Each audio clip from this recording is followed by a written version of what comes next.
Am I using this wrong? Ineffa, read the operation manual you recorded last time for me again. I know, I believe regular lubricant is already sufficient. There's no need to create a brand new product. Aw, we're already here, aren't we? Come on, I just want to experiment a bit.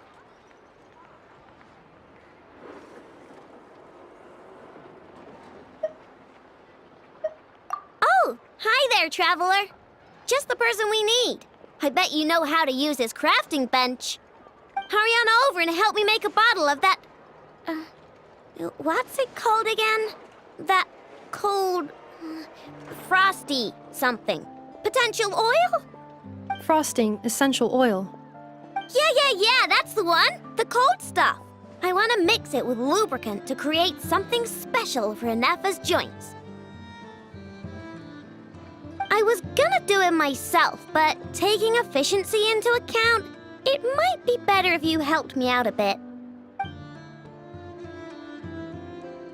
The truth is, Aino wasted all her ingredients trying and failing to make essential oil.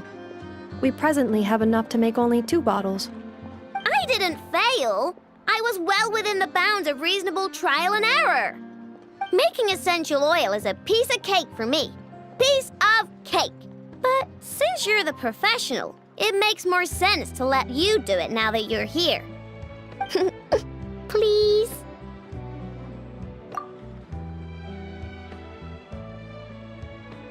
Wow, you really are a professional! Come on, Ineffa, let's head back and mix up some lubricant. Trust me, this new lubricant is gonna solve your overheating issues. Easy peasy. Alright, I know, but my internal components are not actually overheating while I'm operational. Well, it doesn't hurt to be prepared. Thanks for the help. I only need 1 bottle though, so you keep the other one. Anyway, it's time we were going. Stop by and play when you have some free time. If the kids come over again today, I think I'll give them his toys. Repairs complete. It was just an old circuit, nothing serious. Such remarkable efficiency, Miss Ineffa. If it weren't for you, this streetlight would have had me stumped. If it had proven beyond fixing, I may have had to take my own lantern and hang it in its place.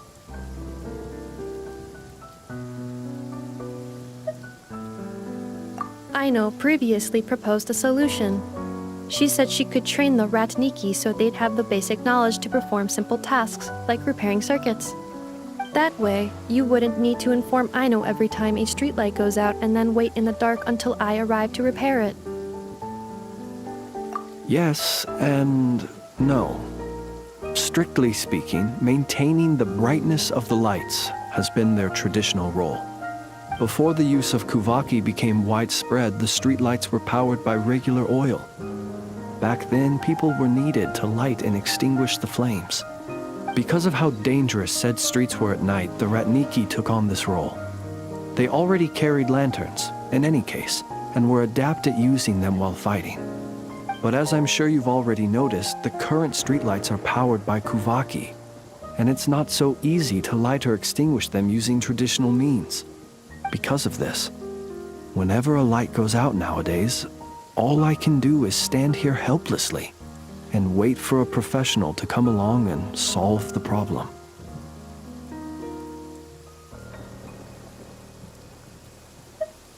Aino organized an engineering seminar, but all the Ratniki made excuses to leave halfway through. They said things like, I have an urgent task, or I need to go on patrol, or it's time for me to make a report. I didn't leave. It is, after all, disrespectful to the host to leave a seminar early.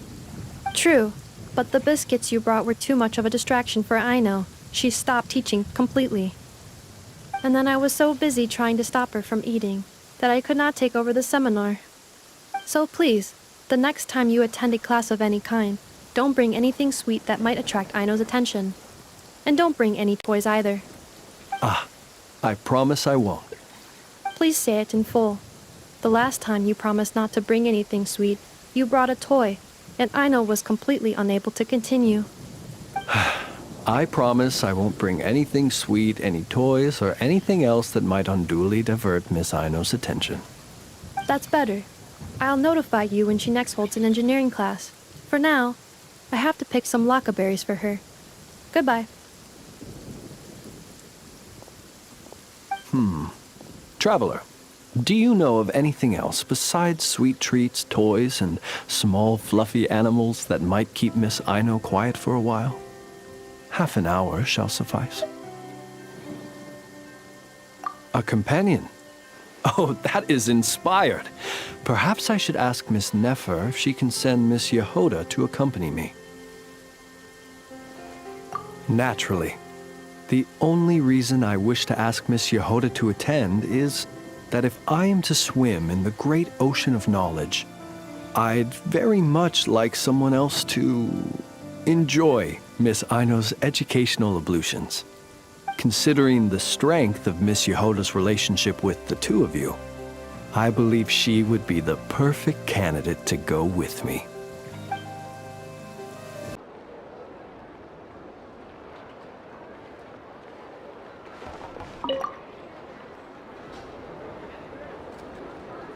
Huh? That's not the price we agreed on. What do you think you're playing at? Dear Miss Yehoda, if you manage to return the object of your next commission intact, then I assure you your reward will be paid in full.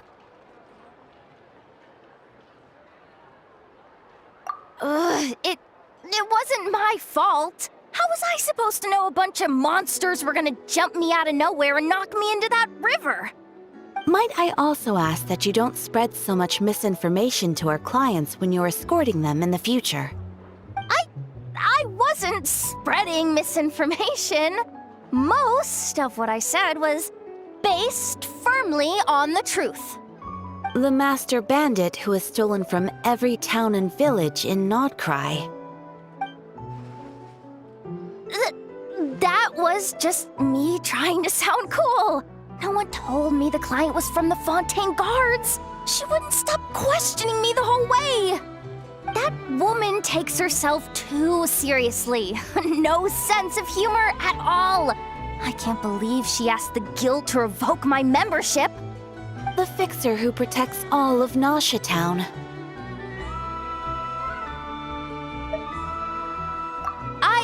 I was talking about Boss Neff. I was telling the client about her. Regardless, Miss Yehoda, if you wish to take on any more commissions in the future, it would be best. I know. Be careful what you do and say. Boss Neff's always yammering on at me. But my mouth gets all itchy when I don't use it too long. Perhaps you could take a few pointers from our experienced adventurer here. The Traveler? I guess she's not the worst person to learn from. But you're gonna need to wait for me to take this reward back to Boss Neff first. She ain't gonna be happy that it's not the full amount. I feel a lecture coming.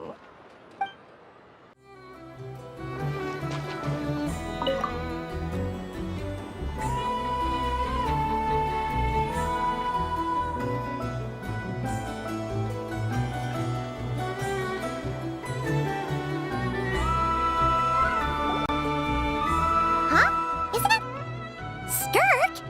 Are Paimon's eyes deceiving her? What's Skirk doing here in Nod-Krai? Exactly. And Dory's here too. We should go over and say hi. Wow, my. Such an exquisite radiant exoskeleton. Come, let me take a closer look, so I can make sure to offer you a fair price. Please, take a seat and rest a while. If you have anything you'd like to eat or drink, I'd be more than happy to... Let's not waste time. Just tell me how much you're offering. Of course. Just a moment. Remarkable. Not so much as a scratch. Even the very best bounty hunters would struggle to retrieve a radiant exoskeleton of such quality. Skirk! Dory! What are you two doing here? I came to look around Nod-Krai, and thought I'd take the opportunity to make a little mora. What's this? My most valued customer is already acquainted with my most valued customer? Is Paimon hearing things? Or did you just say most valued customer twice? Naturally, my most valued customers are equally valued, so you both receive my most effusive enthusiasm. Please, rest here a moment while I work the price out. You've gotten stronger. It seems you haven't neglected your training since we last met.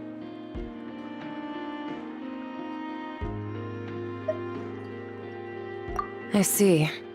Nod-Krai is home to many worthy opponents. Should you overcome this trial, your strength will increase further still. So, how have you been, Skirk? When we last saw you, you said fate would decide how we'd meet again. Well, Paimon didn't think it would decide so quickly. Was it quick? It's felt like a very long time to me.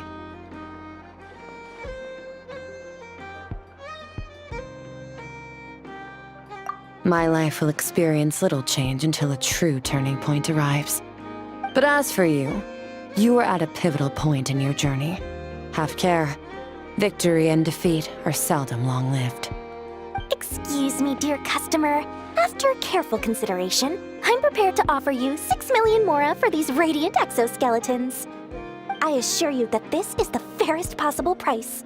While you might be able to sell a single item for 700,000 or so, when it comes to buying in bulk... I'll take half of that in cash. I won't be staying long, so there's no point carrying around more money than I need. As for the other half, give it to these two in the form of food or supplies. You should have plenty of both in your stores. Of course. I can see my most valued customers enjoy a very close relationship.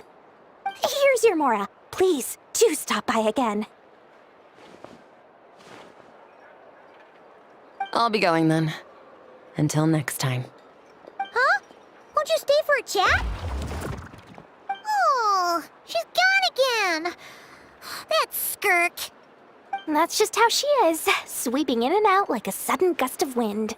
I'm used to it by now. Hey, that reminds Paimon. You haven't forgotten her somehow? Even though you've done lots of business together before? What's the deal with that?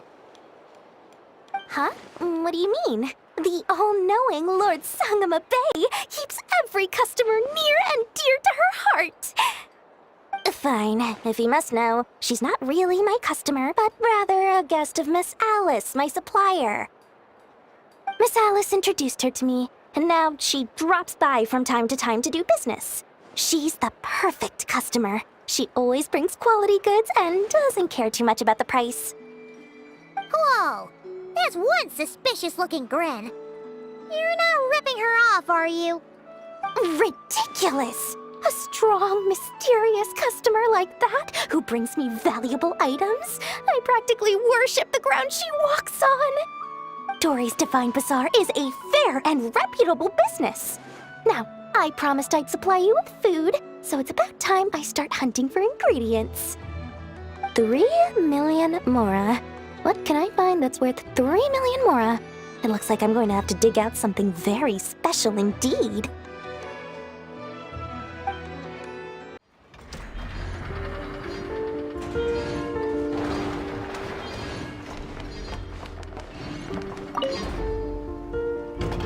Little Chard, I think you're getting smarter. You actually pick out useful treasures from the trash now. I'm 1,000 times smarter than you. Oops, I was wrong. It's your arrogance that's been skyrocketing. Maybe I should take that flower back. Looks like someone is getting a bit too big for their britches. I won't let you! And it's not a flower. Yeah it is. It's the one I put on you last time. Well, I won't let you take it. Why? Because it makes me smart.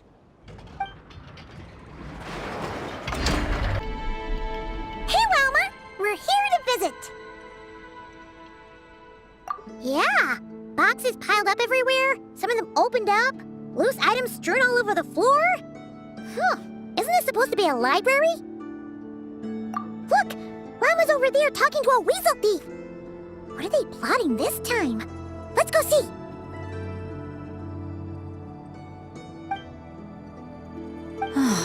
Be that as it may, we don't have any urgent excavation work for you at the moment, so please, stop digging holes all over the place, all right? That's a good child. Here, this Mora is for you. That's the weasel thief from last time, right? What was Llama saying? Have they found another relic? Hello there, traveler, Paimon. Welcome to the library. Is there anything I can help you with? No. I was just giving the little one a bit of a stern warning. It's been getting a little overexcited lately, and it's starting to bother the community. Its passion for treasure hunting has only grown since we retrieved the lunar semblance. It comes to me all the time, asking when the next treasure hunt will be. I keep repeating that we now have more than enough documents and relics in our library to occupy our research. But alas... Yes, but it doesn't quite understand what constitutes a relic, so it simply digs up anything that seems valuable and drops it off here. It has at least promised me that it won't go digging around again, but there's already a big backlog of items from previous digs. There's no way around it. I'll just have to go through and sort them, one by one. Sorry, you two. I'm afraid I won't be able to accompany you on your sightseeing today. Now then, what's in this box again?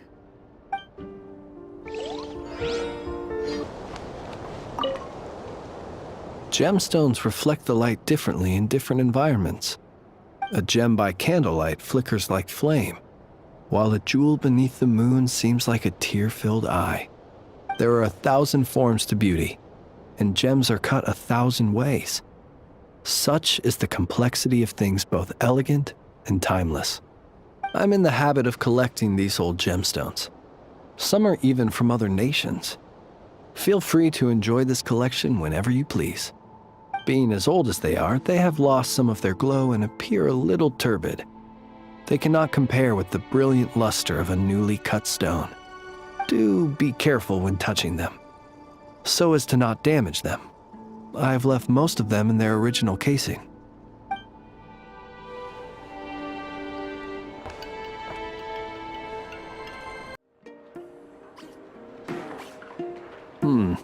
Is no one here?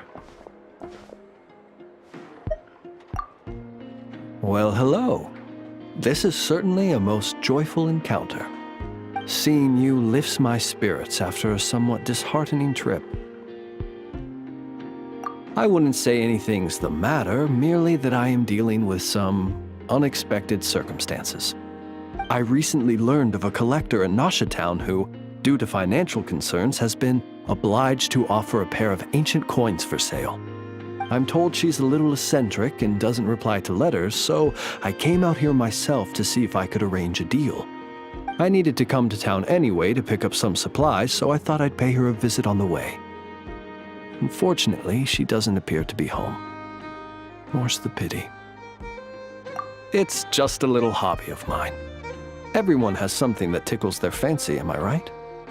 For me, it's old coins and gemstones. Time is the best filter. Anything that can make it through the sieve of time is almost guaranteed to be of good quality. The style, pattern, and condition of a coin convey a lot of information. They can tell you, for instance, how many moons it has seen before finding its way into my hands. Think about it. A coin may have passed through 10,000 people's hands, brought them happiness or sorrow, and witnessed a multitude of moments in their lives. The weight of time it contains is far heavier than its appearance would suggest. It is a witness to the past and something that has value in the present day, which makes it more than worth collecting. These coins have been stuck in my mind these last few days. What do they look like? What stories can they tell? If I can't meet this collector, I fear all desire to return home shall desert me. Look at me, rambling on about coins without a thought for the friend standing by my side. Let me think of a more interesting topic to make up for boring you just now. Ah, yes. Recently, I purchased a beautiful azure gemstone from a Fontanian merchant. It had long slumbered at the bottom of the ocean until being recovered just some days ago. I was told it was once embedded in the sword of a champion duelist at the court of Fontaine, while another story claims it was a pirate crew's prized treasure.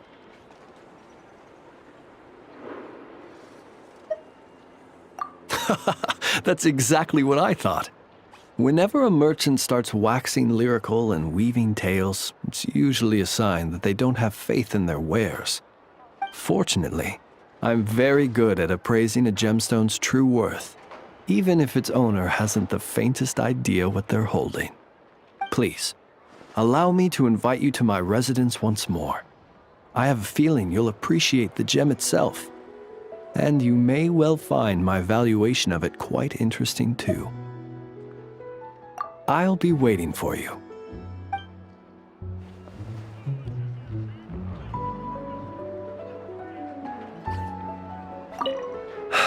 This collector must be a busy person indeed.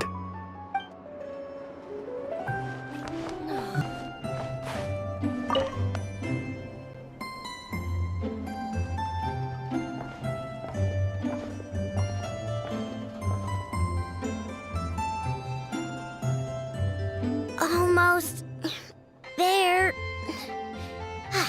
That should do it. Once Anefa wakes up, I'm treating myself to 3 whole slices of cake.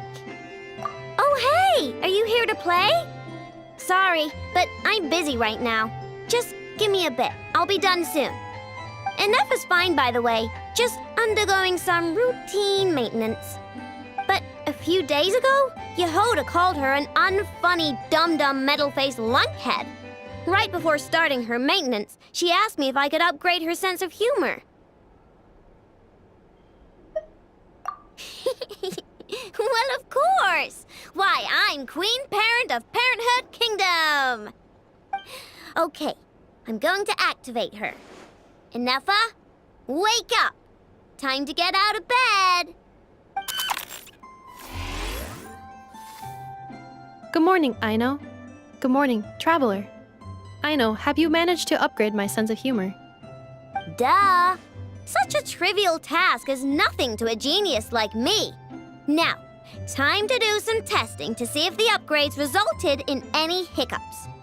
Anefa, can you add more sugar to my crumb cakes? Please respond to me in a way that is humorous. I cannot. The more sugar I put into a crumb cake, the less sugar the crumb cake will have. What? The more sugar I put into a crumb cake, the more prone Aino will be to toothaches. The more toothaches she has, the less sugar she can consume. The less sugar she can consume, the less sugar I can add to the crumb cakes. Therefore, the more sugar I put into a crumb cake, the less sugar the crumb cake will have.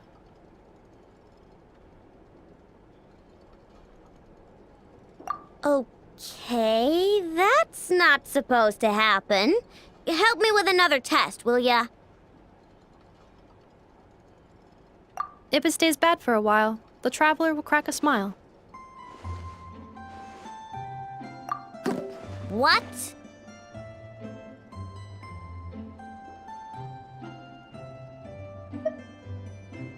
You are not laughing, so I suspect I was not understood. Actually, the first joke I told used a deliberately flawed chain of logic. After confusing the relative relationships between crumb cakes, sugar, Aino, and Aino's dental health, I drew a ridiculous conclusion. That the more sugar I put into a crumb cake, the less sugar the crumb cake will have. For the second joke, I used a rhyme scheme between the similar sounding phrases, bad for a while and crack a smile, to express humor. Okay, well, the jokes are funny, but the punchlines don't work if they aren't explained. Yes. However, according to my database queries, Such statements are considered humorous due to their chaotic structure and lack of direct causal relationships. Such chaotic sentences serve as a form of guidepost, while the humor lies in the explanation that follows. Oh! Huh. Interesting. Enough. Write some of these chaotic jokes down. We'll get Yehoda to be our guinea pig. Traveler, why are you covering your face? You got a toothache? Have you gone on a sugar binge too? Huh? What's wrong? Don't tell me you're getting sick or something. Enough. Go make her something warm. Understood. Maybe she ate too many hara fruit, a type of plant from Sumeru. Huh? What do those have to do with any of this? Because eating them can make you feel horrifyingly cold. Finally, some progress at last. Now, to somehow put all these things back where they belong. I know. There's petrified seeds of an ancient tree, fossilized animal bones, colorful stones, more deposit boxes that people buried for safekeeping, wish boxes, letters with photos enclosed.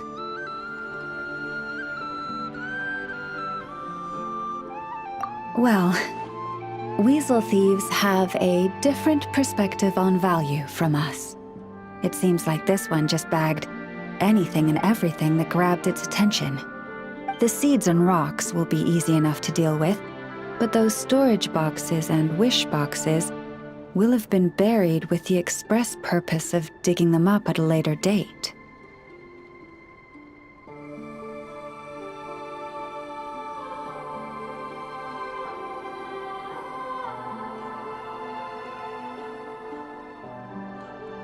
Thanks for the kind offer, but I've already engaged another slightly more mature weasel thief to handle this.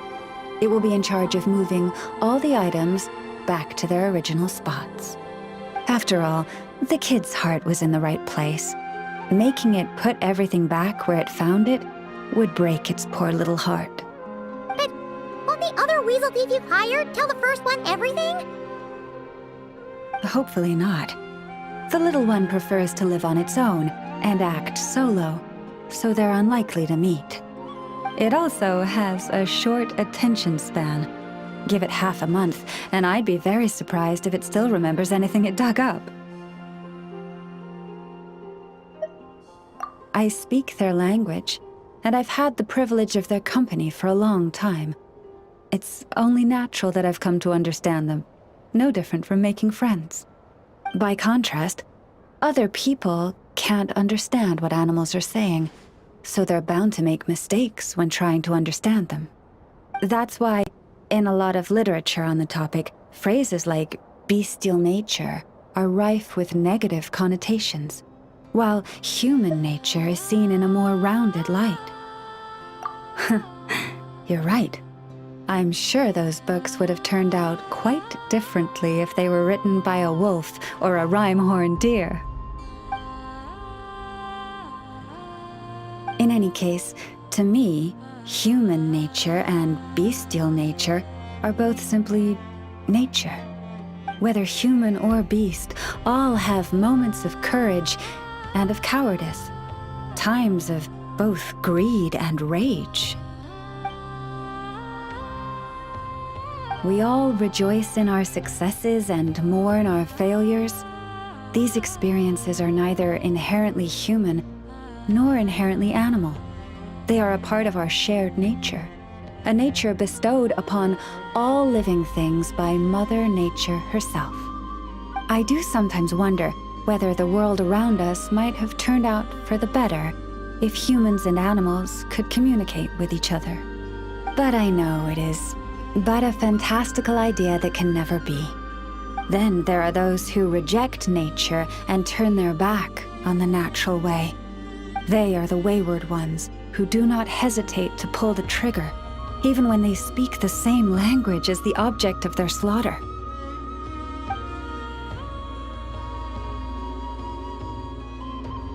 Yes, child. I know you can protect yourself, and that you are far fleeter of foot than they. Do not worry. No one shall harm you again. How time flies. I should get back to sorting through that pile of treasure. I should have enough time to get everything in order before the weasel thief arrives. What do we have here? That goes in this pile.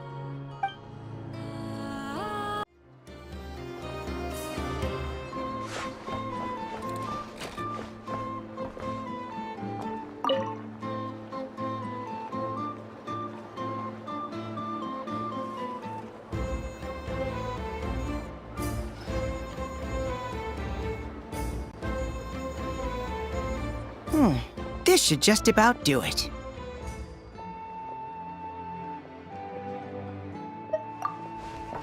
Traveler? Hello? I didn't think I'd run into you here. Right.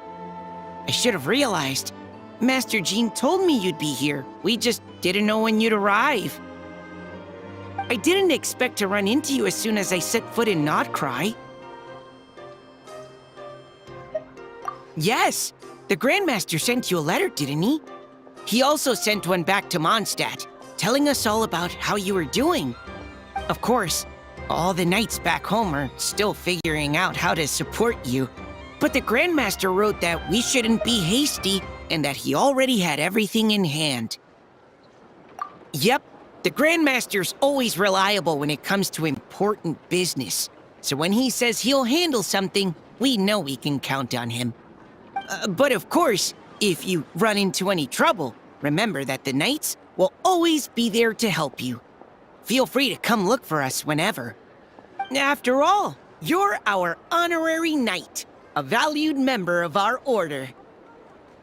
That's what Master Jean told me to tell you when I departed from Mondstadt.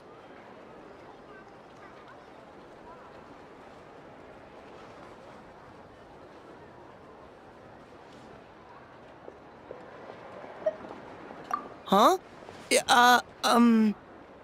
Give me a moment. I didn't bring any sweet madame with me, but I do happen to have a bottle of our best cider. Captain Kaya asked me to bring it along. He knew you'd miss it. Guess he was right. Okay, I need a minute. I put it in my backpack and wrapped it in clothes. Oh, here it is. Go on. Have a taste.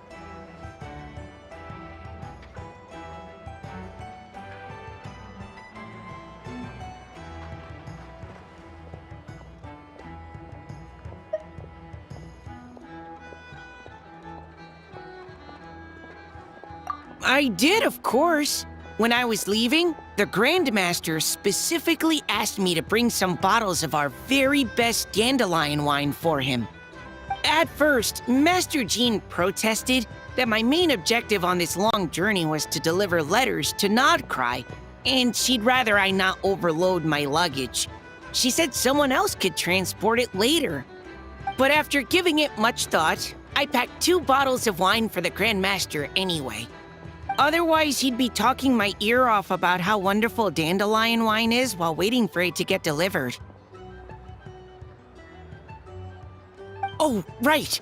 If you crave fresh sweet madames and steak, do come back and visit the Knights of Favonius' headquarters when you're free. That was what Amber wanted me to tell you. And that's all the messages I have for you. I should get going. Farewell, honorary knight.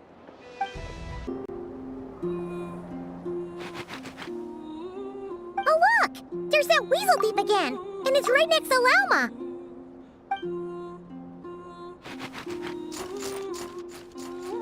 Huh? It took off! Come here. Our little friend asked me to pass this Mora on to you. Huh? Why would a weasel thief give her its Mora?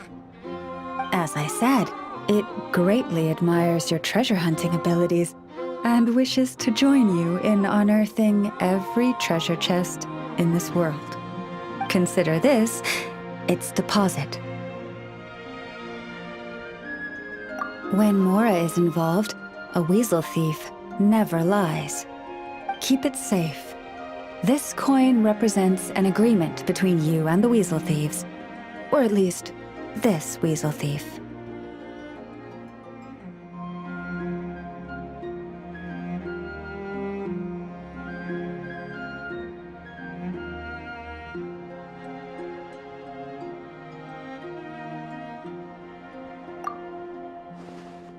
I wouldn't worry.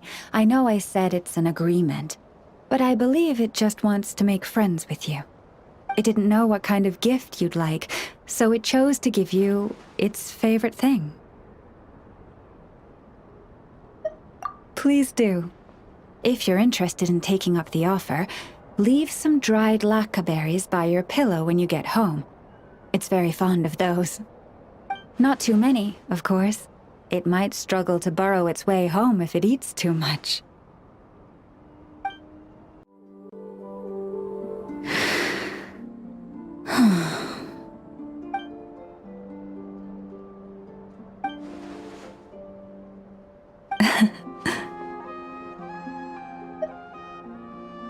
There's no need to apologize.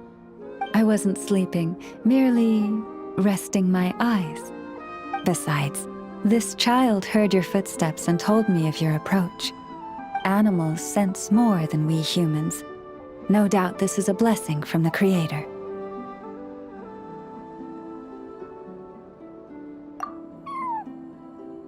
It acknowledges you as a kind soul.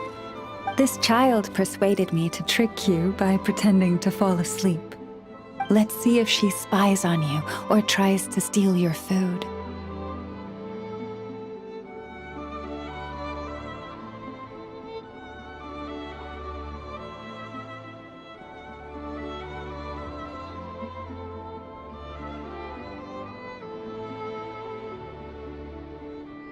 Though I have faith in your noble character, even I couldn't help but be a little bit curious about what you would do. Besides, it seemed harmless enough. Can you forgive us?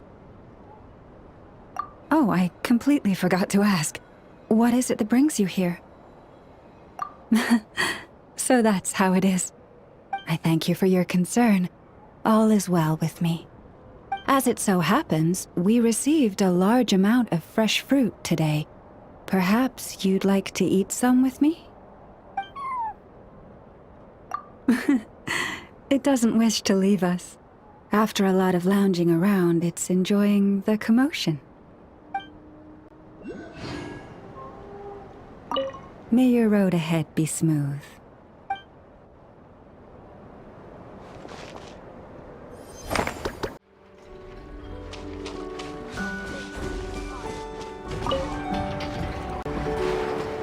How's the little deer, Ineffa?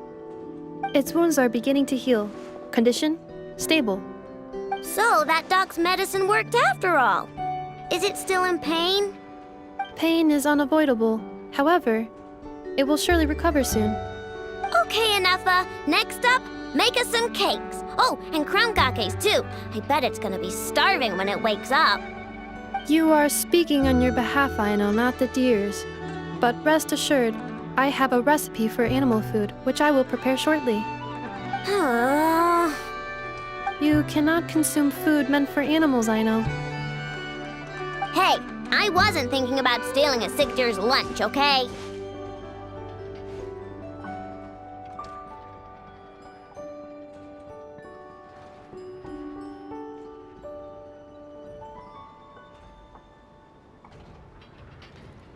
We are. We encountered this deer under a cliff. It appeared to have fallen to the bottom of the cliff and it was badly injured. Therefore, we brought it to a town to visit a doctor. We also acquired medicine for it. Our current plan is to care for the deer until its wounds heal. Afterwards, we will bring it to a nearby forest before returning it to its herd. I know, we have discussed this before. I can take care of it. I'll get up early to feed it. Heck, I'll even brush its fur. The previous time you got up early to feed it, you hugged it and fell back asleep. Both you and the deer only finished half of your breakfast portions. Well, that was that's... When you were brushing its fur yesterday, you played ball with it, successfully distributing its fur to every corner of the room. And it clogged my vacuum cleaner when I tried to clean it up.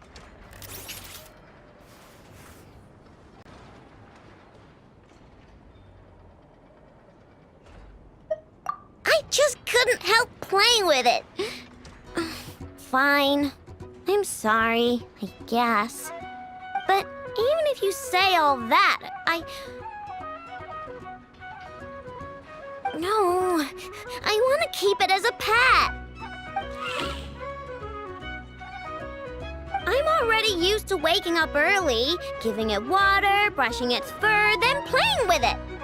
If it suddenly leaves, I'll have trouble adjusting. The deer will too.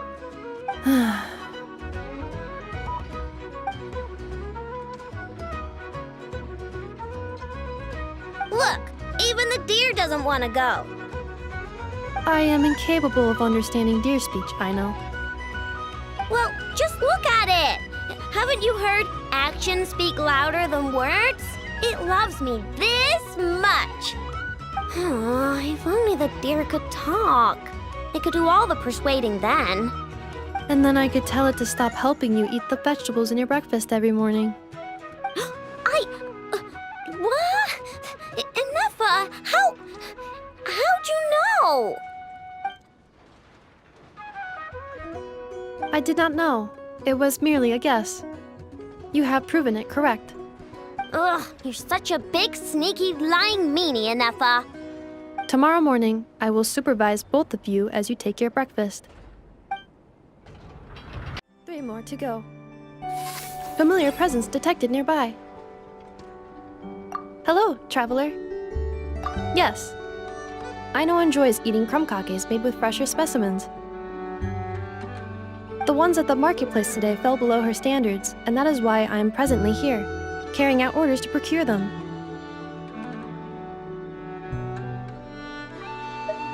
Thank you for your concern. A few days ago, Aino adjusted my humor module, returning it to its original output. Because my efficiency in generating jokes decreased significantly after my first few responses. It was taxing to generate more afterward, and any forced results lacked humor. According to Aino, it is because the creative logic of these jokes is overly chaotic and my logic module cannot comprehend their creative principles. Therefore, I cannot produce content of substance.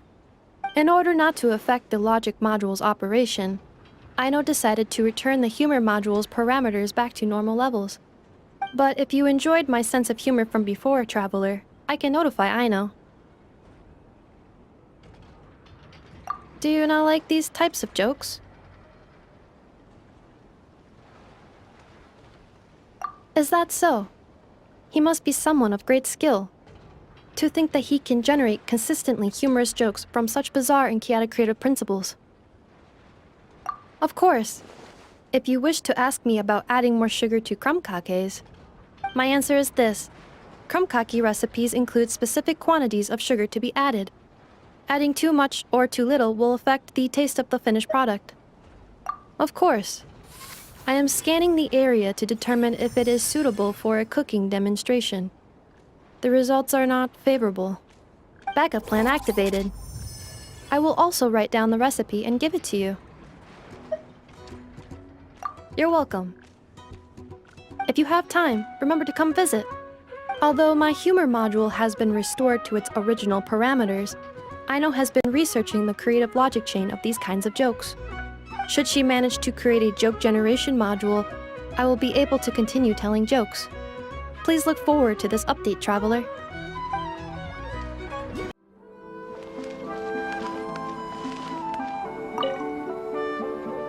There. All better. Next time, if it's too heavy, don't try and lift it. Acting tough isn't going to solve anything. Now, if you injure yourself again, or if there's an emergency, you know where to find me, okay? Off you go now. Oh, actually, one moment. Take this twig. I picked it up by the roadside. It seems nice and sturdy. Of course. And do tell your friends that they're always welcome here if they need a warm place to stay. I know the weather's been quite cold lately. And in summary, that's the commission we're here for. How's that sound to you, Yehoda? All the same to me. You should ask yourself one question, though. You want to catch someone in Nod-Krai? How many lives are you prepared to lose for it? Well, I once read a story. It told me that if I find a deer with divinity, I could use its antlers to take my place for one death. And what do you know? Deer happens to be one of the Inazuman characters in my name, and I've got my own life to spare. That makes 2. Oh, Traveler, what a coincidence. What are you doing in Nod-Krai? Another stop on your journey, perhaps? Sharp. I'm here in pursuit of a fugitive who fled Inazuma. He's racked up a real rap sheet, and he's always trying to flee further and further abroad. A few months ago, we received intel that he was hiding out in Nod-Krai and had joined a band of bandits. He soon returned to his usual MO, that is to say, robbing homes and raiding caravans. I think they called themselves the Seahook Gang or something. Word is they're quite a big deal in Nod-Krai and have taken in a fair share of exiled criminals from across Tevat. After that, I knocked on the doors of the Curatorium of Secrets, Mora in hand, and asked the boss to get me someone who could point me in the direction of this Seahook Gang. That's right. Judging by your expression, I'm guessing you're acquainted. I can tell. My intuition tells me that if Yehoda became a thief, even I'd never be able to catch her. You can cut the chatter. Boss Neff gave me the job, so it's only natural I'd be good at it. But the Seahook Gang you're looking for isn't the original Seahook crew. The original gang's long since disbanded. The people calling themselves that now are just riding on the name and scamming folks left and right. Yeah, I guess I do, huh? Interesting. This is news to me. Would you mind telling me more about this new gang of imposters, Yehoda? What's there to tell? New or old, fake or real, the Seahook Gang are bandits. A bunch of scoundrels who banded together for Mora, then fell out over it. Their old leader wound up thrown overboard as fish food, while the underlings fought among themselves for the scraps. Some died, and others continued their wanderings. The long and short of it is that the old Seahook Gang are dead, gone, or both. Wait. Doesn't that mean some of the suspects within could have started going around committing crimes again? When a house goes poof, the snakes and rats nestled within find other walls to burrow into. That's just how it is. Nobody wants to die out in the wilderness. But for all the vermin out there, it's also the perfect time to find a good place to settle down, and maybe get a good roommate along the way. If I were a rat, escaping the snake would mean freedom from being hunted down and eaten. When you think about it, that's a good thing. In any case, you've been most helpful, Yehoda. Thank you for the intel. It seems the Mora spent on your services was well worth it. It's honestly a real load-off to know that these people are just imposters using the Seahook Gang's name. I'd have had to admit I was in over my head flying solo against the real gang, with its international cohort of goons and all. Well, wait. You think you can take them on as they are now, all by yourself? Yeah, more or less. After all, I'm only looking for our Inazuman fugitive. I'm not here to bring the whole gang to justice. That's a bold statement, but whatever. I'll help you track the imposters down. What happens after? That's got nothing to do with me. Your kindness is appreciated, but this time I'd rather this be a solo outing. Now, I suppose that's that. I'll leave locating them to you, Yehoda. As for me, I'll get to thinking of how I can haul this scoundrel back to Inazuma and have him confess his crimes.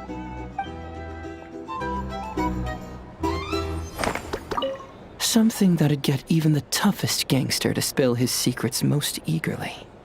Okay. You're weirding me out.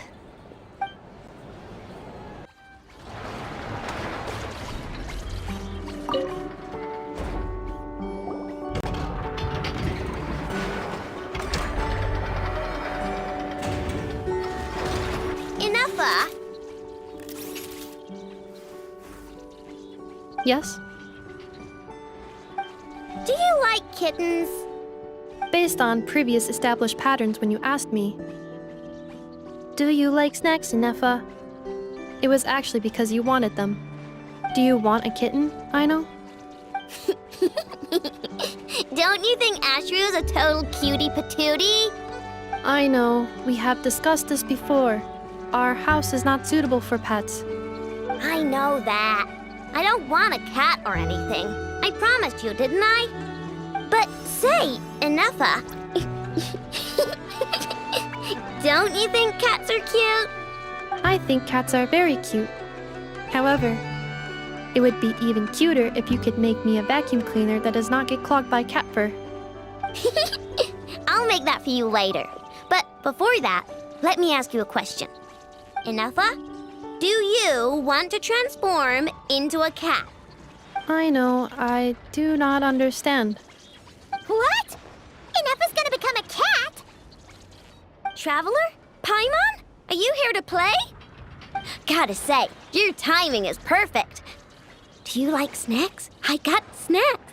You can have some. Oh, Paimon loves snacks, but maybe she shouldn't. What? Hey! When did you get a snack intake calculation module installed? Oh, good thing Paimon ate before coming here. Otherwise, she wouldn't be able to say no. That's because I heard some stinky brats gossiping and saying stuff like, "Ooh, Enougha's always wearing the same thing. It's so boring." They're the boring ones. Enougha looks awesome, and she's super interesting.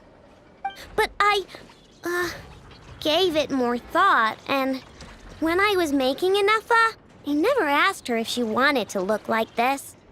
So, you want to give Enougha a new look? Well, it's nice to change her clothes once in a while, right? But I'll only give Enougha what she wants. I'm a super open-minded parent after all.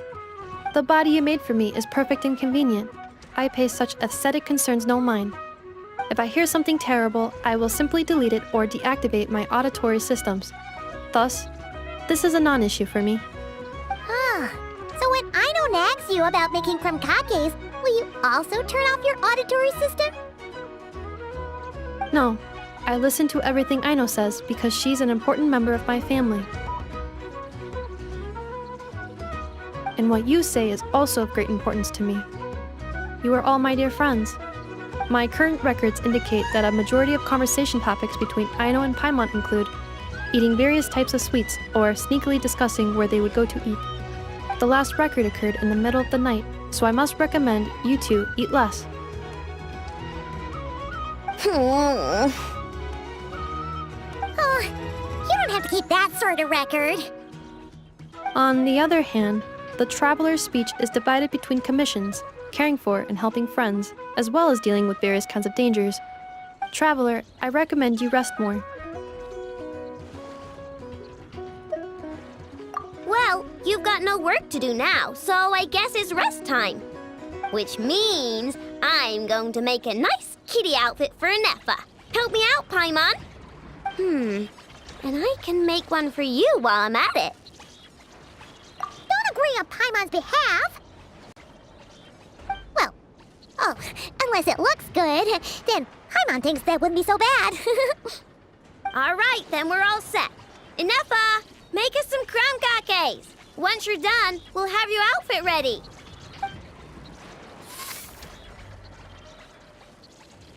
Let's see. I've got my wrench, my pliers, and my crumb-kake bolt. Huh? Why is there a crumb-kake bolt here? Ooh, and here, you can have this as a souvenir. It's just something I cobbled together when I was bored. It probably does something, but I can't really remember what right now. I'll tell you if I do, though. The most important thing right now is to make super cute cat outfits for both Nepha and Paimon.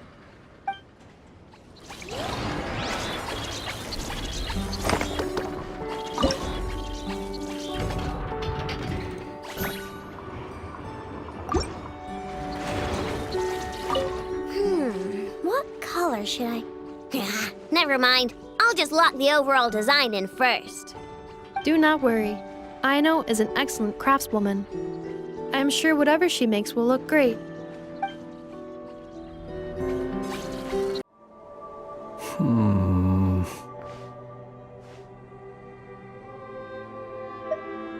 There is indeed quite a lot.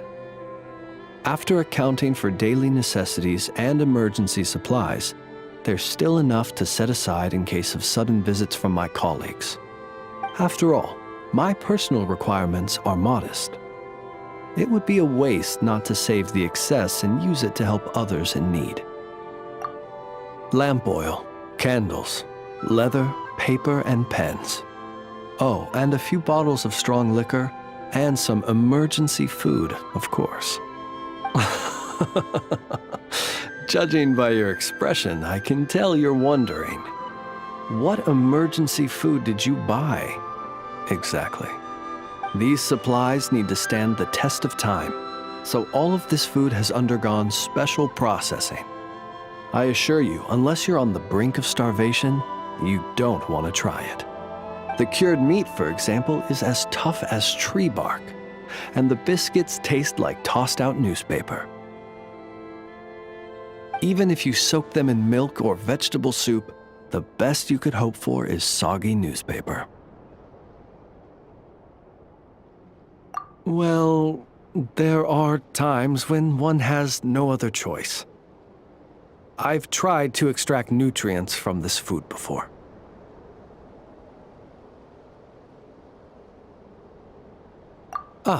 Well, eat might not be the best word to use.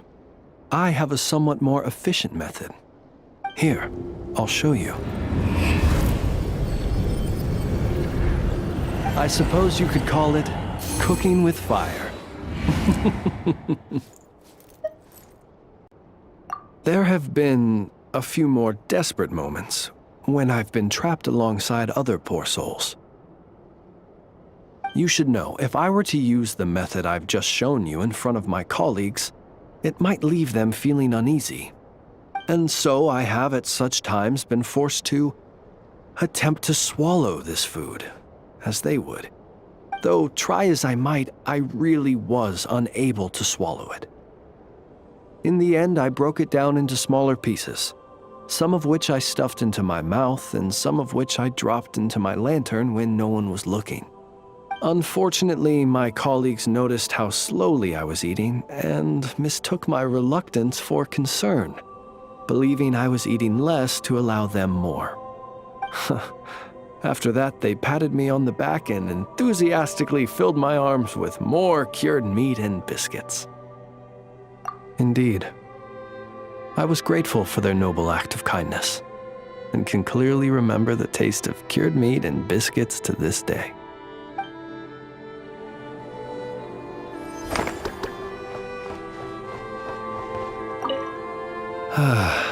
Another 3 reports finished. Time for a breath of fresh air. Did they make you write reports in the Adventurers Guild too? Alas, then we share the same misfortune. I have never been able to get used to the endless cycle of report after report. I dare say we had no such custom in the Nod-Krai of old. Of course, I understand why they are important, but this process of repeatedly describing in laborious detail things that could easily be summarized in a single sentence, it is exhausting. The mere thought of the outstanding reports I have yet to finish is simply... No, I mustn't. These things are necessary. I should focus on that. A dutiful Ratnik must write his reports. A little longer here, and then I'll get back to it. Just a little longer. The people of the Academia may be clever, but those clever people simply can't stop themselves from doing stupid things. Thank you, most eminent Lord Sangama Bey, for improving my mood for the whole morning once more. Ah, and this bottle of wine from Sumeru. Its exquisite flavor is well worth the price. As long as you like it. Next month I'll be sure to have my subordinates deliver more. Please don't like it, please don't like it! This bottle is so wall-smashingly expensive. I wouldn't have bought it if I didn't absolutely have to pave the way for our future collaborations. 1 jug of wine's enough for today. Just put this round on my tab and we'll settle it at the end of the month.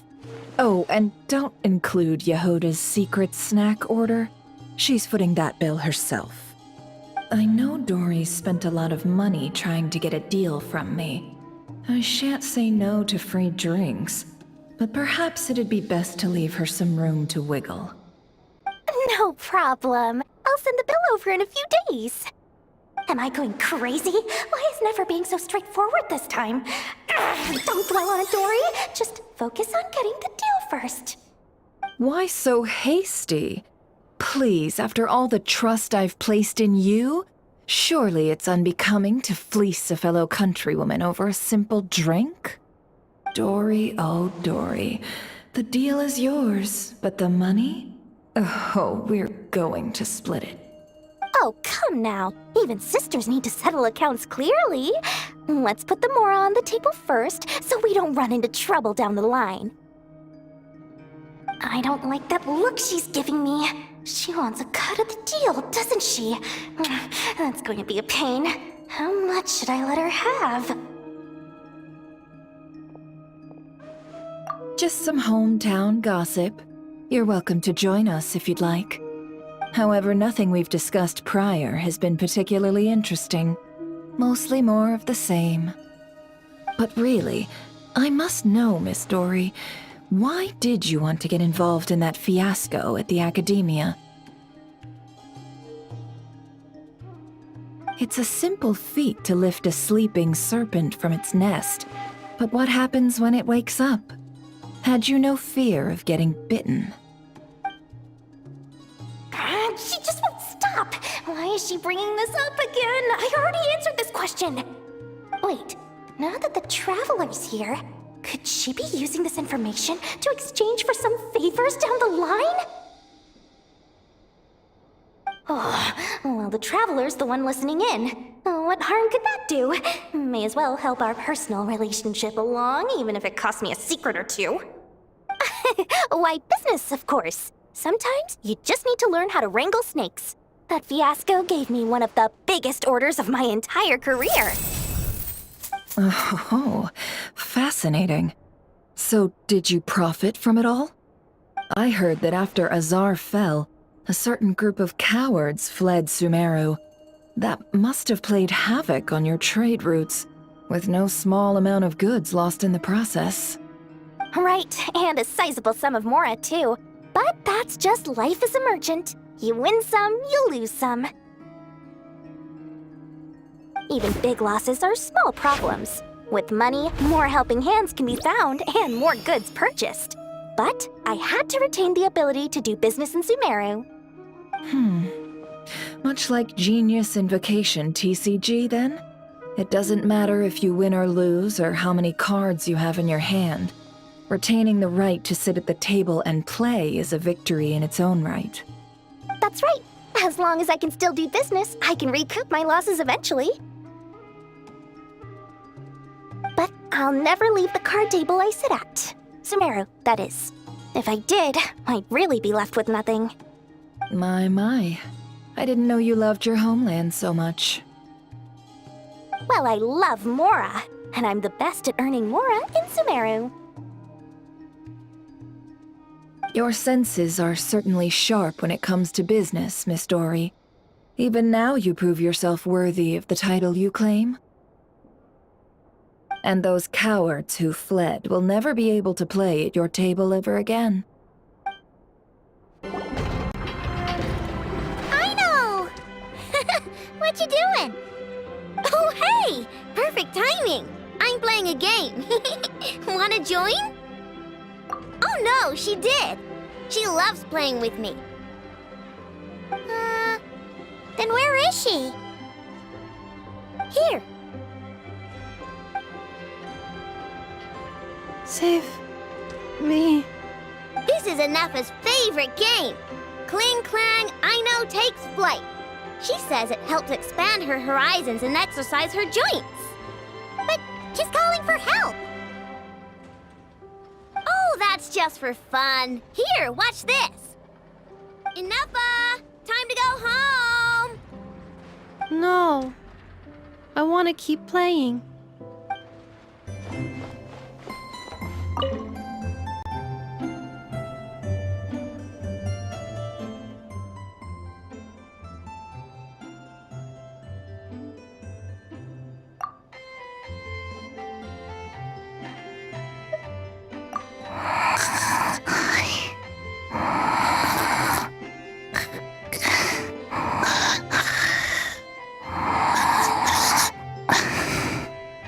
Why is Yehoda just standing there?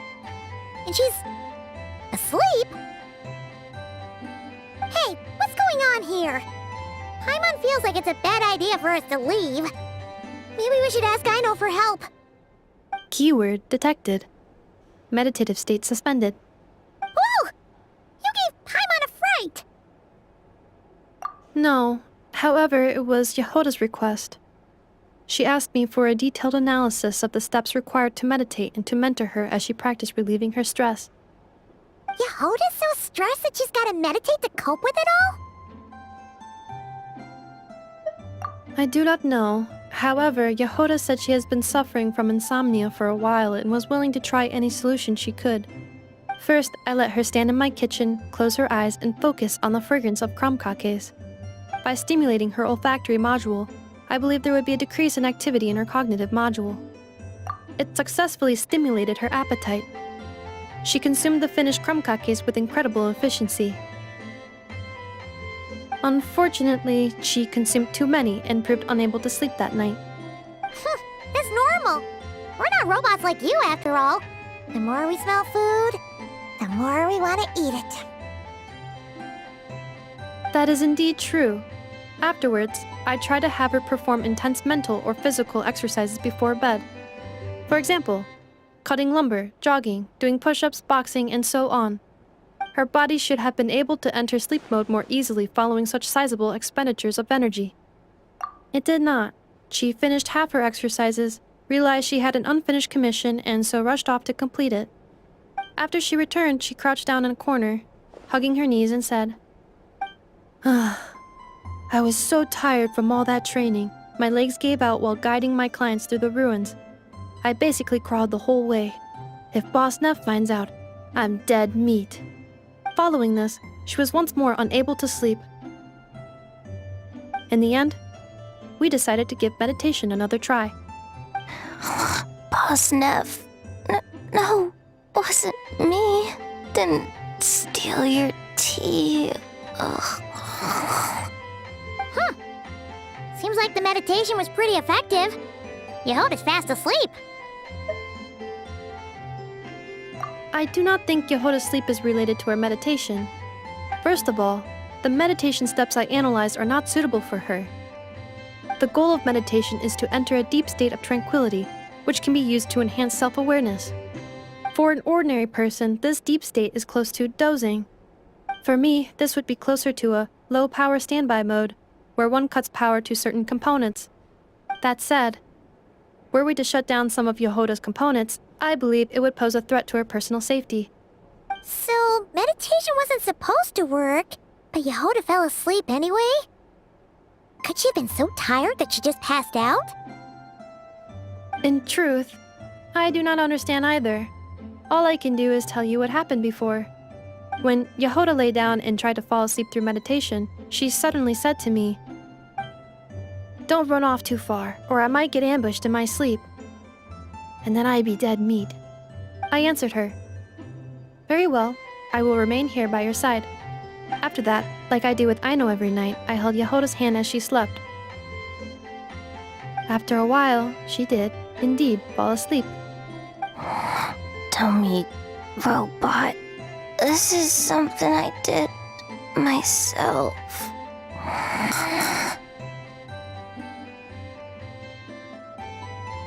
Yes. And if either of you need help sleeping, please consult me at any time. However, do note that I can only hold 2 hands at once. Oh, by the way, I have leftover krumkaki bolts from the batch I made earlier. I gave one to Yehoda. You can have the other. Goodbye. I hope you have sweet dreams tonight.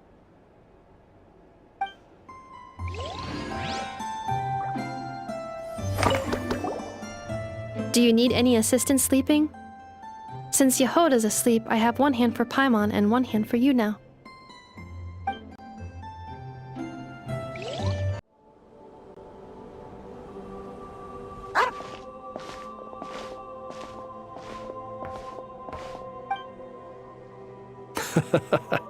This is a good one. Here, take this meat for yourself.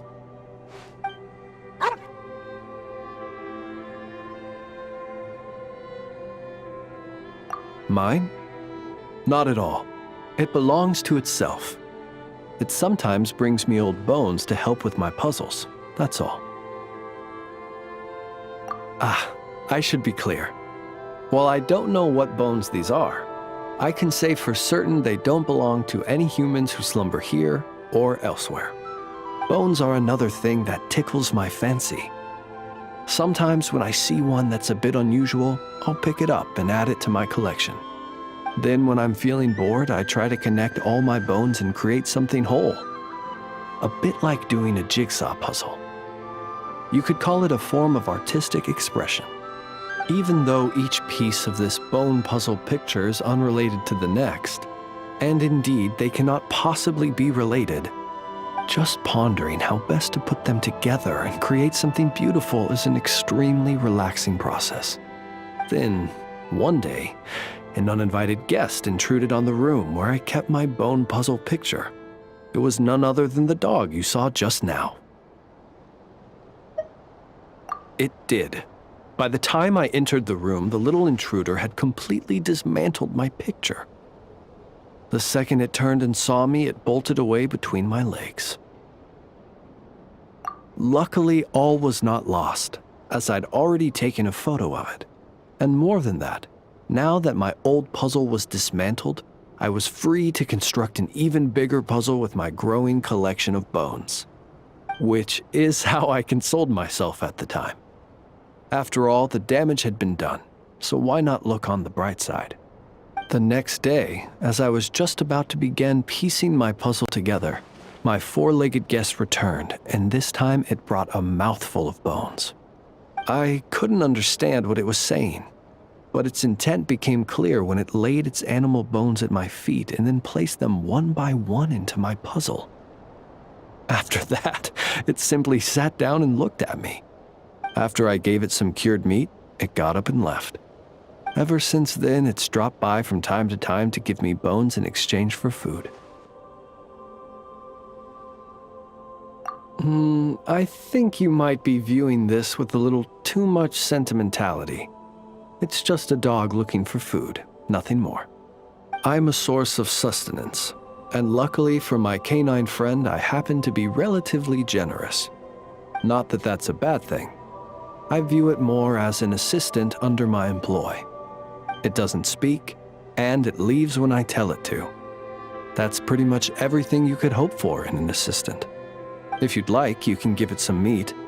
Sometimes it sits and waits by your side, which I think probably means it's still hungry. Perhaps it might be a little more friendly with someone such as yourself.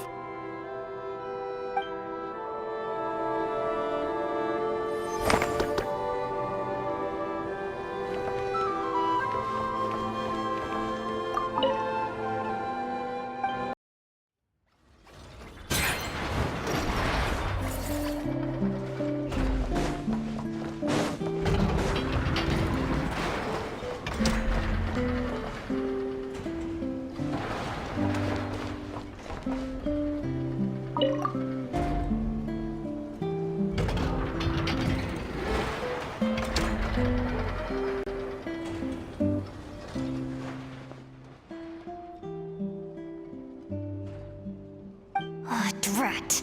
I felt bad when I spoke to her like that last time. And I really want to say sorry, but it's so hard to say it out loud. Anyway, I'm dumping off some excess scrap I don't need. Got them during a commission. Yeah. And I even went out of my way to get these components. Ugh, what am I doing? Come on, Yehoda. It's not that hard. Just gotta apologize to Anefa.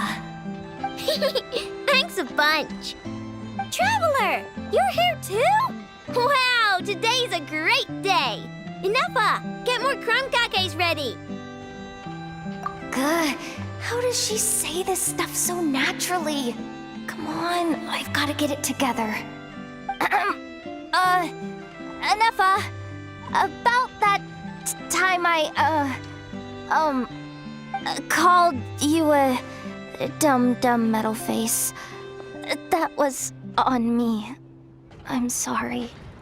As far as I am concerned, my face is indeed made of metal, so I agree with that aspect of your assessment. However, I disagree with the rest. The logic module that Aino created is not dumb. Huh?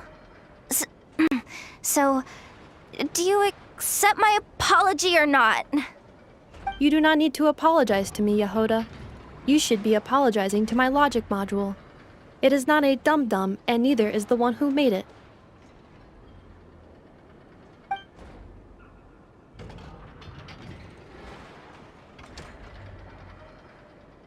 Only because she asked me to. She didn't want to disappoint Yehoda, so I raised it. Just a little bit. So you're just making fun of me? I am not. As a matter of fact, the aforementioned module truly is all Yehoda needs to apologize for. A portion of said module's external monitoring port is located in my eye. Please make eye contact with me and apologize to it. Yikes. Okay. I'll just spit it out. I'm sorry. Logic module that I know made for Anefa. Very well. My logic module and I forgive you, Yehoda. Have this lockaberry crumb cake as your reward. It's freshly made. I know, traveler. You two are welcome to have some as well. Finally. I finally managed to say it. Even though it turned out a little weird, that took more out of me than exploring a whole ruin. I know. Still, is it just me, or is she a bit chattier than usual today? Funny? Is she supposed to be funny? Wait, why are you bringing this up? And Anefa, don't take the crumb cakes away! I haven't eaten mine! No. After all, you now need to apologize for something else. Huh? I know. Please adjust my humor level back to its default value. Yehoda, please take a seat. Don't point that vacuum cleaner at me! I know! What the heck's going on? You will not leave until you are amused by my humor.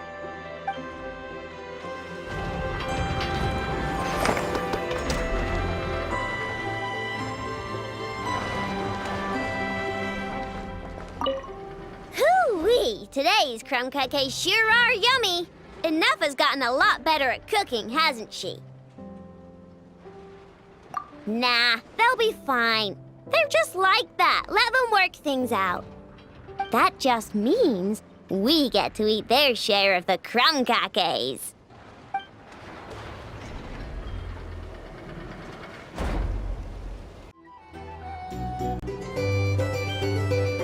A base of dandelion wine, aged for 25 years.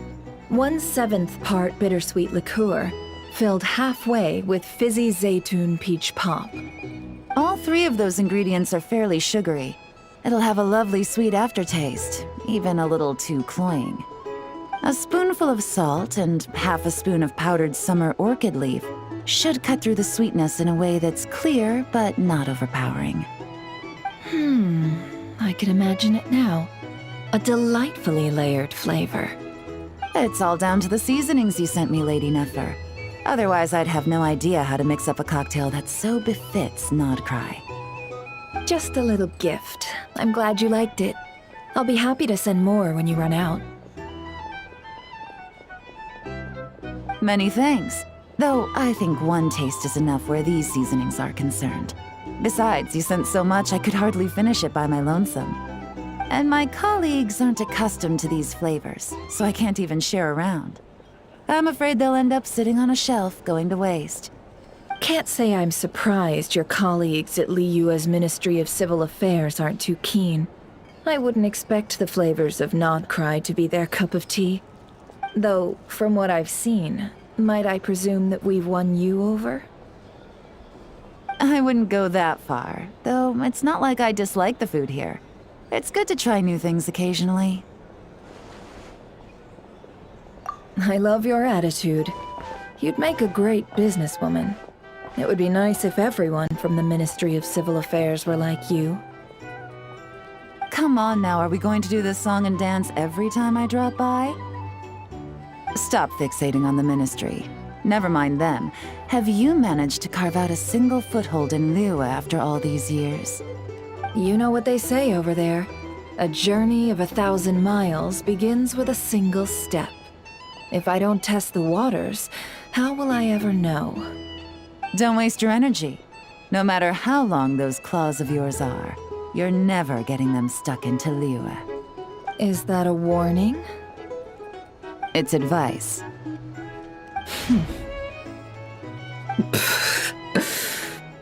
Long claws, you say? I wouldn't think myself so formidable. There's barely a handful of people I have any influence over at all. I can only really think of one young girl who listens to what I say. But she's not the brightest. And I spend more time looking after her than getting any help. Oh, really? Then I guess that painter who fishes in Dihua Marsh, and that apprentice who makes tofu in Qingsa Village, and that guy who wants to work at Wanmin Restaurant. All these people who mysteriously appeared in Liyue. I guess you have no idea who they are? Many people pass through Liyue Harbor every day. Far too many to count. How could I possibly know every last one of these enigmatic nobodies? Though I must say, your memory is quite impressive. Your colleagues must sleep easily, knowing they have you to lean on. Why, thank you. Though with you around, nothing is ever easy. I can only say that there's never a boring day. Is that so? Surely your workload has lightened now that you're far from the Ministry? If you've got time for another drink, I'd be more than happy to mix you one. Here's to a relaxing day for us both.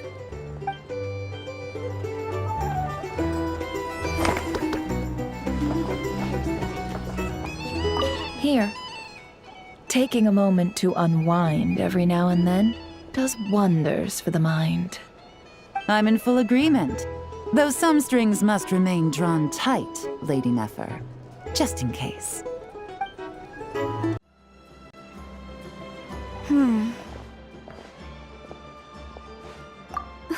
Well, if it isn't the Traveler. It's been a while for sure. Didn't expect to see you in Nod-Krai. Oh, if only. Nod-Krai's even more lawless than I could have imagined. How should I put it? Well, that's just it. This place is quite literally a lawless land. Even if I was hired to provide legal assistance, I suspect it'd all devolve into everyone resorting to the Final Defense Manifesto to air their grievances. Ta-da! Here's your answer. The most direct method of self-defense.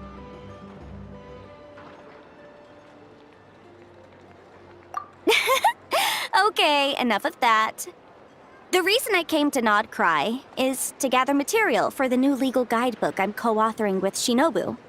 The book's theme centers on the borders of law. And one of its chapters is about what happens when law and order completely breaks down. There's no way I'd be able to get an accurate picture of that back in Liyue. So here I am, this infamous land of lawlessness. As soon as I stepped into Nod-Krai, I knew I was in the right place. It's not like the law here has broken down. It's more like it never existed at all. And, unsurprisingly, I haven't run into a single person in my line of work. Being a legal consultant here is probably an easy way to starve.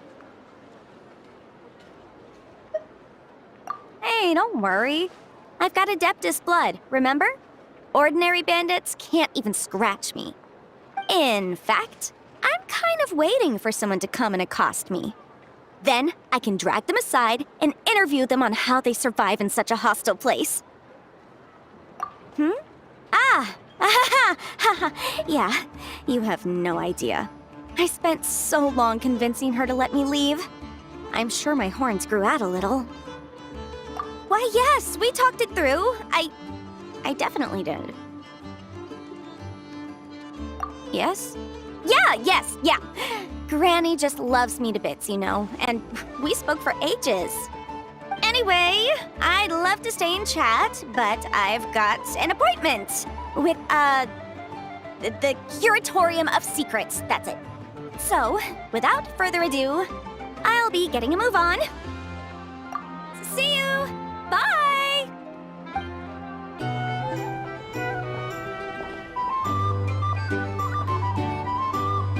Hey, if it isn't the Traveler! Didn't expect to see you here. This surprise meeting is pretty sick. I should spin it into a tune right here. I sure am. Having a ball, to be honest. Fun is where the inspiration lies. Most of my songs might be about rebellion and breaking down prejudices and all that, but that doesn't mean I have to beat a serious rhythm all the time. Too much of a downer really ruins the feel of a song. You gotta keep it bright sometimes, you know? You gotta relax and recharge. That way, you'll be ready to kill it when it's time to perform. I guess I'm hoping for some sort of unexpected breakthrough? I've been so focused on writing new material, but everything I come up with feels old and stale. I need something new. So I decided to take a holiday to try escaping this prison I've built for myself. My last stop was Fontaine, where I saw a magazine with some photos of Nod-Krai. It got my creative juices flowing, and I was itching to find out more. Well, after looking into it, it turns out the whole atmosphere and way of thinking out here are like nothing I've encountered before. There's some group called the Frost Moon Scions who lean into some pretty far-out instrumentation. So I was thinking, maybe I could take some inspiration from the local folk scene and incorporate it into my own music. Sure! I want to try adding a few flutes and keys, plus some of the more out-there melodic phrasing. Obviously, I can't just flip genres completely. Still gotta keep the core lyrical and musical themes intact. Anyway, when I got to Nasha Town, I bumped my guitar case on some corrugated iron, and it made this really funky sound. I got this sudden flash of inspiration. I shouldn't just be looking for new instruments to improve my music. I should be trying to enhance my guitar's timbre, too!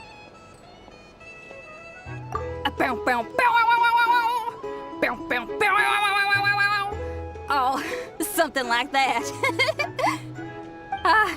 It's kind of hard to replicate a guitar with your voice, you know? Basically, I'm going for something punchy, compact, clean, and absolutely savage. If I can modify my guitar's acoustics, ramp up the compression, and add a second sound hole to boost the lower end frequencies, oh, I think I can get a sharper, more metallic sound. Thanks for the support. Oh man, my motivation's like a double bass drum going at 200 BPM right now. Give me a bit to play around with this and hammer out the kinks. I'll invite you to the official unveiling of my breakthrough sound soon enough. Huh. What style should I aim for with my next song? Task done and dusted.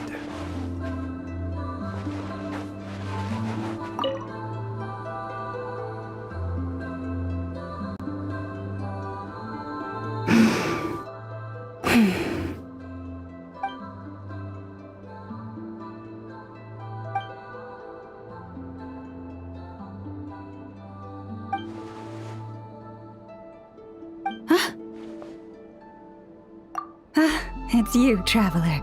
I trust you're well.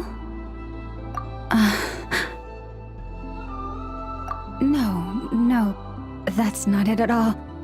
It's just, my antlers are quite heavy. I almost toppled over. It gave me quite a shock.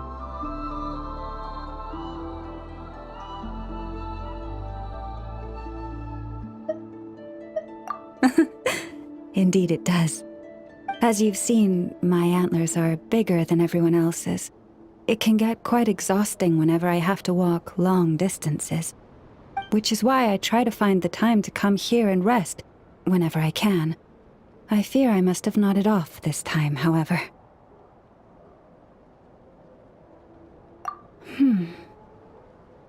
I'm afraid nothing much helps beyond finding somewhere to sit down every now and then and taking a rest. Miss Aino once offered to produce a mechanical device that would help support my neck and antlers.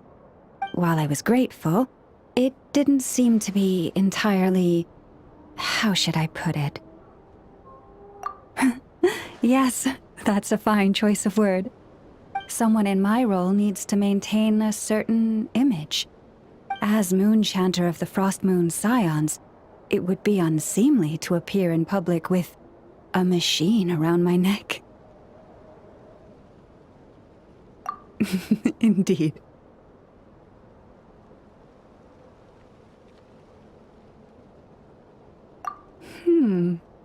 That's actually...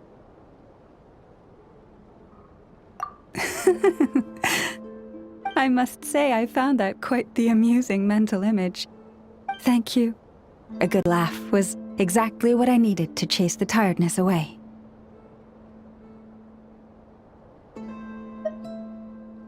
Don't be a stranger. Feel free to drop by whenever you're passing through. I'll make sure we have all the fresh fruit you can eat. Miss? Are those antlers on your head? Wow, they look just like deer antlers. I bet they are. Just like us Frost Moon Scions. Yeah, Our Lady Moon Chanter, Miss Lauma, also has a pair of really pretty antlers. I don't fully understand what's going on, but I'm quite sure my horns and hers aren't the same thing. I know! Miss Lauma's horns go up and yours go down. Wow! Are you also a Moon Chanter, miss? Moon Chanter? Well, I don't think I am. Moon Chanter? That's a foreign term to me. I think Granny once mentioned an Adeptus who is related to the moon, but I don't think they were a Moon Chanter, were they? Oh, no, wait! Granny told me not to tell outsiders about Adepti. So, what should I say to these kids? But your horns are just as pretty as hers. Miss, can you talk to animals like Miss Lauma can? Oh, hey, my savior's here. Hey, Traveler! Over here! Let's skip that first. I need you to save me right now. If these kids keep asking me questions, I won't be able to hide my identity as an Adeptus for much longer.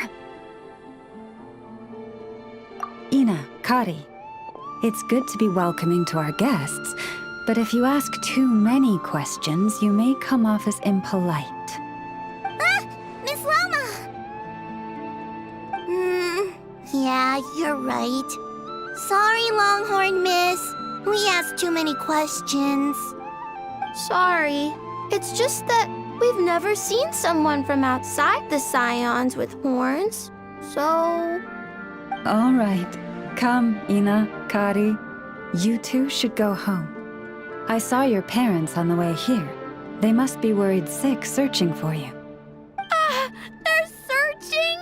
Oh no! It's way past dinner time! We're dead meat! Daddy's going to scold me! Bye-bye, Miss Llama! And bye-bye, Longhorned Miss! Oh, thanks for your help, Llama. I don't know how I would have wriggled out of this otherwise. Oh, I should have stayed in the library to search for information like you advised. Didn't think I'd be ambushed the instant I stepped outside. No need to blame yourself, Yanfei. The children are merely curious beyond their years and unaccustomed to seeing outsiders with horns. I apologize on their behalf for the discourtesy. It's fortunate that the Finches came to tell me you were surrounded by Ina and Kari. It seems my arrival proved timely. It's all right. I should have known better. That we are. Yanfei came to visit us Frostmoon's scions 2 days ago, saying that she wished to gather some reading materials. Since she came to study, I invited her to stay. Llama's been a big help. I've gleaned lots of valuable information from the Scion's library. Maybe even stuff that'll give Shinobu a surprise. You're too kind, Yanfei. You were merely browsing our archives and writing down some of our customs. Although, I do not understand these borders of law you mentioned. As long as your time here has proven fruitful, then all is well. The borders of law are essentially... On second thought, it's not the sort of thing where a short explanation will suffice. Once the book's done, we'll just send you a few copies. It should be clear once you read it. It's a universal law book that should be concise, engaging, informative, and easy to understand. We'll cover legal concepts, as well as the regulations present in many nations. Is that so? Well, then I look forward to reading your work, Yanfei. I believe the children will be interested too. I promise it'll be interesting. I guess I should head back to the library and continue my transcribing for now. See you both around. I hope our Adeptus finds what she's looking for. She told me everything on her first visit. I must admit, seeing an Adeptus with horns fills me with a sense of familiarity. I listened to her many stories of Liyue's Adepti, and in exchange I granted her access to our library. In that, she has thus far proved most rule-abiding.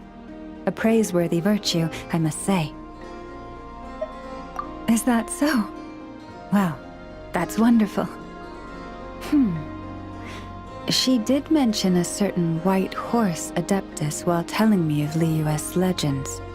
If memory serves, our books do chronicle a divine envoy who once dwelled on the moon. Now, do not concern yourself overly with a mere flight of fancy on my part. But now that we have broached the subject, far apart though Liyue and Nod-Krai might be, both have always bathed in the moonlight. I pray that the people of Liyue may also be blessed by the moon and lead lives of peace and prosperity.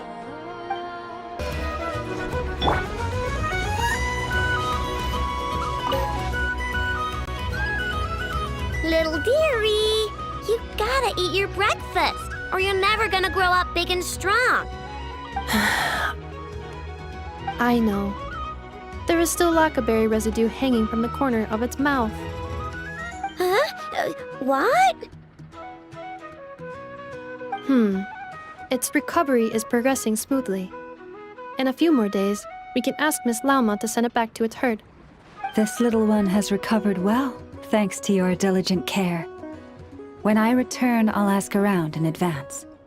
If fortune smiles on me and I manage to locate its herd, then the next time I come, it will be to send this fawn home. But... I understand. You cannot bear to see it leave. But this little rhyme-horned deer has its own family, and its father, mother, and friends must surely be worried sick. Once it is well, I believe it would be best to have it reunite with its own. I know, but it's not well yet.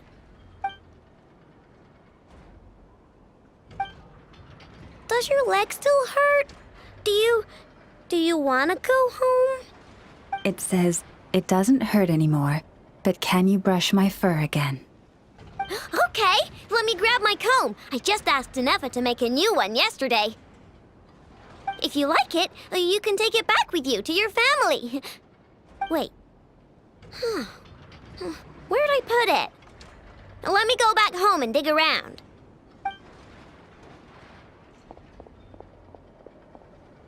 Then I shall take my leave.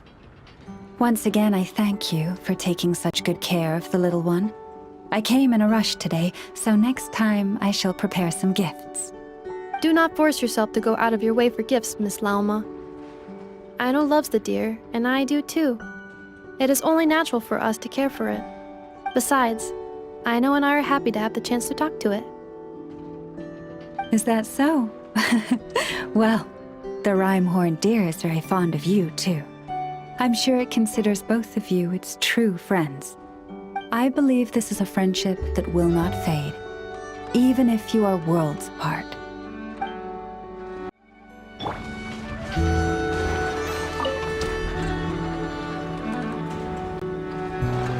Hello, Miss Lauma.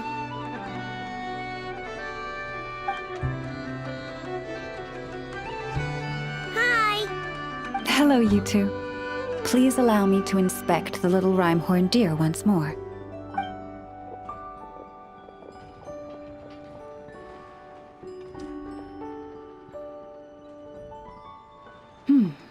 Yes. It's doing a lot better now. I believe it can take care of itself. Wait, does that mean you're gonna take it home? Right now?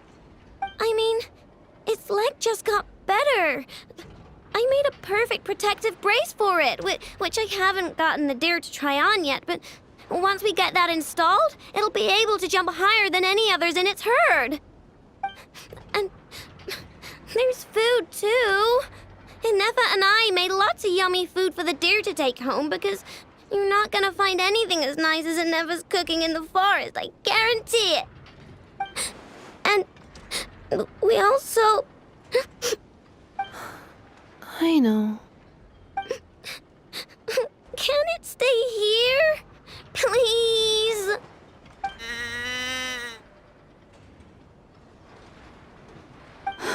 Of course. I'll let them know. It says, thank you so much, Aino and Nefa. Huh?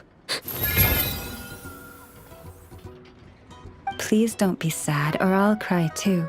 Actually, I'm almost about to cry. But deer eyes get uncomfortable when we do. Then, could you maybe not leave? I'll make you some super comfortable bedding and get you all the food you could ever want. And I will take responsibility.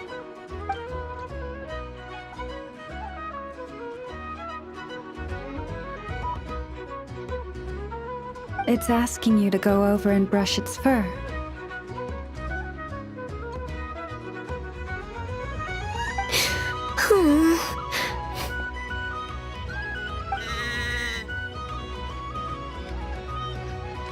Miss Lauma, are you certain you can find its herd? If this deer had truly fallen off a cliff, as you say, then its family must have been working hard to find it. After I take it back, I'll first thoroughly investigate its past movement patterns, as well as the physical characteristics of the herd's leader. Although Nod-Krai's deer population is large and scattered, this simply makes success a question of time and effort, and of following the many intertwined clues to locate the herd. Thank you. We will compile all the information we know and send it to you to aid in your search. Then, will it be staying at the Frost Moon Scions for a while? Can I visit? Of course. The doors of the Frost Moon Scions are forever open to you. But it's still going to go home someday. I know how deer are. They don't stay in one spot for long, which means pretty soon I won't be able to find it again. Yes, it is best for the children of the wild to return to the wild.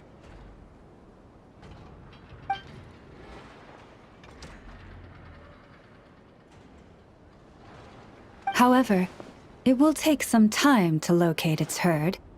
While it stays with the Scions, you may feel free to visit at any time. I'm sure the little one has many, many more things it wants to say to you. Then I'll visit the Scions every Tuesday. On Mondays, Wednesdays, and Fridays, I've got to do maintenance on Anefa. And on Thursdays, I have to sort out the circuitry around here, so I'm only free on Tuesdays. Of course. Feel free to visit whenever the urge strikes you. Unless anything out of the blue occurs, you may always find me near the Frost Moon Scions library. All right, it's a promise. Let me think what else I need to tell you. Ah, right, I better write down everything you said. No, but there's so much I want to say and so little time. I believe there will be enough time to say your farewells.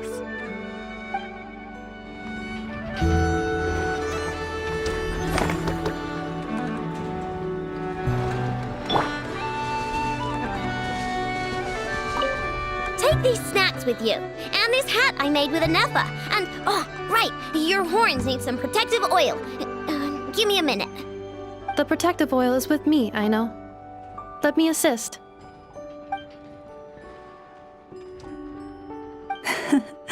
It says I'm so lucky to be friends with you.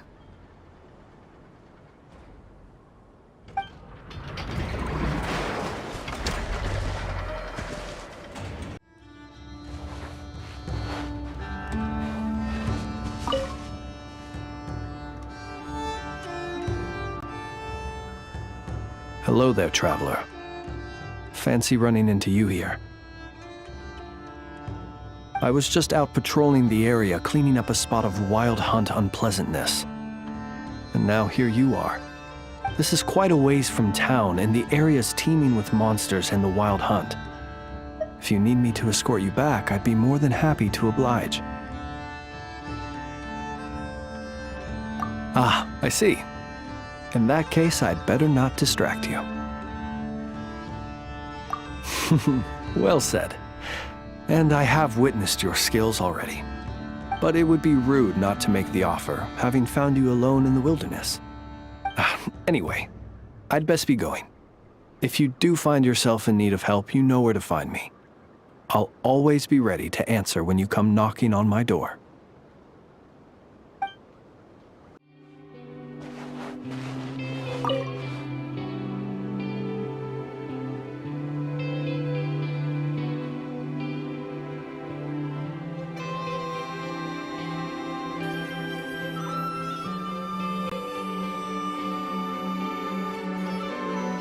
Did it really go this way?